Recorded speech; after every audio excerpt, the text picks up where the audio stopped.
मित्रों, अक्सर कहा जाता है कि महिलाएं हनुमान जी की पूजा नहीं कर सकती, वे हनुमान जी की पूजा में नहीं बैठ सकती और उनकी मूर्ति को भूल कर भी नहीं छू सकती। यहाँ तक कि मंदिरों में भी महिलाओं को हनुमान जी की मूर्ति के सामने दूर से ही प्रणाम करने को कहा जाता है।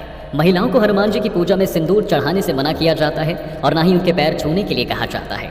मूर्ति के बहुत करीब जाने से मना किया जाता है। लेकिन ऐसा क्यों? कहा जाता है कि श्री कृष्ण की पूजा करके लड़कियां चाहती हैं कि उन्हें कृष्ण जैसा पति मिले।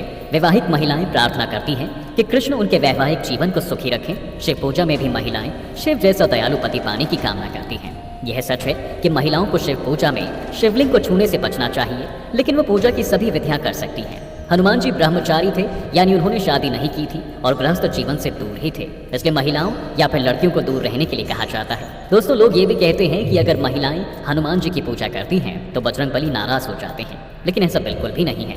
वहीं हिंदू धर्म ग्रंथों में महिलाओं को हनुमान जी की पूजा करने से कहीं भी मनाही नहीं की गई है।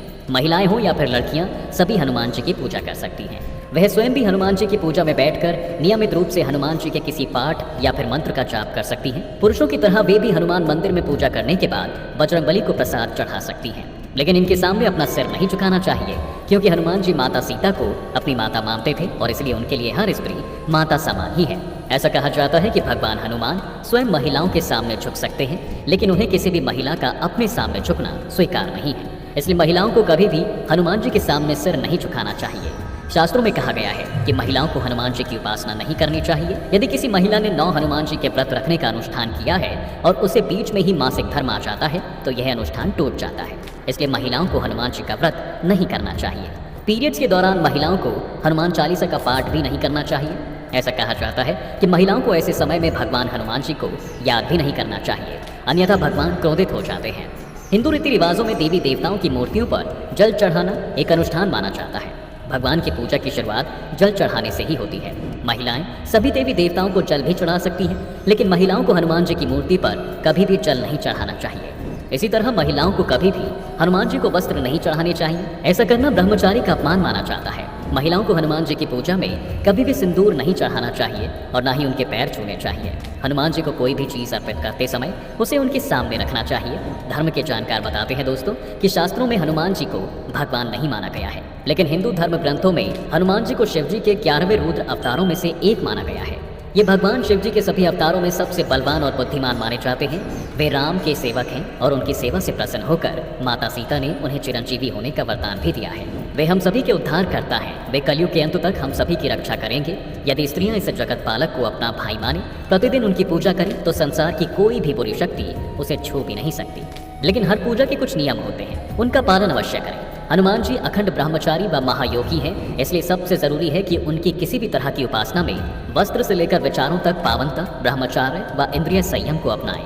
हनुमान जी ब्रह्मचारी हैं, लेकिन शास्त्रों में हनुमान जी के विवाह का वर्णन भी मिलता है। लेकिन यह विवाह हनुमान जी ने वैवाहिक सुख पाने या गृहस्थ जीवन जीने की इच्छा से नहीं किया था, बल्कि उन 4 प्रमुख विद्याओं की प्राप्ति के लिए किया गया था, जिसका ज्ञान केवल एक विवाहित व्यक्ति को ही हो सकता था।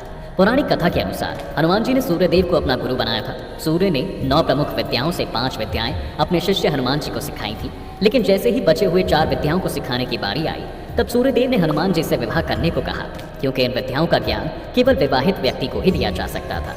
अपने गुरु की आज्ञा से हनुमान जी ने विवाह करने का निश्चय किया, लेकिन अब सवाल यह था कि हनुमान जी से विवाह के लिए कन्या का चयन कैसे किया जाए। जब यह समस्या सामने आई तो सूर्यदेव ने अपनी परम तेजस्वी पुत्र सुवर्चला का विवाह हनुमान जी से करा दिया और इस प्रकार हनुमान जी और सुवर्चला का विवाह हो गया। सुवर्चला परम तपस्वी थी और इस कारण से विवाह के तुरंत बाद ही सुवर्चला तपस्या में लीन हो गई। उधर हनुमान जी अपनी शेष 4 विद्याओं का ज्ञान प्राप्त करने में लग गए। इस प्रकार विवाह के बाद भी हनुमान जी का ब्रह्मचार्य व्रत नहीं टूटा और विवाह के बाद भी बना रहा। हनुमान जी हर स्त्री को माँ के समान मानते हैं और यही कारण है कि वे किसी भी महिला को अपने सामने झुकते हुए नहीं देख सकते, बल्कि वह खुद नारी शक्ति के सामने झुकते हैं। महिलाएं चाहें तो हनुमान जी की सेवा में दीपक भी अर्पित कर सकती हैं, हनुमान जी की स्तुति कर सकती हैं, हनुमान जी को प्रसाद चढ़ा सकती हैं, लेकिन 16 उपचारों जिसमें चरण स्पर्श, मुख्य स्नान, वस्त्र, चोला चढ़ाना आते हैं, ये सब सेवाएं किसी महिला के द्वारा किया जाना हनुमान जी स्वीकार कभी नहीं करते।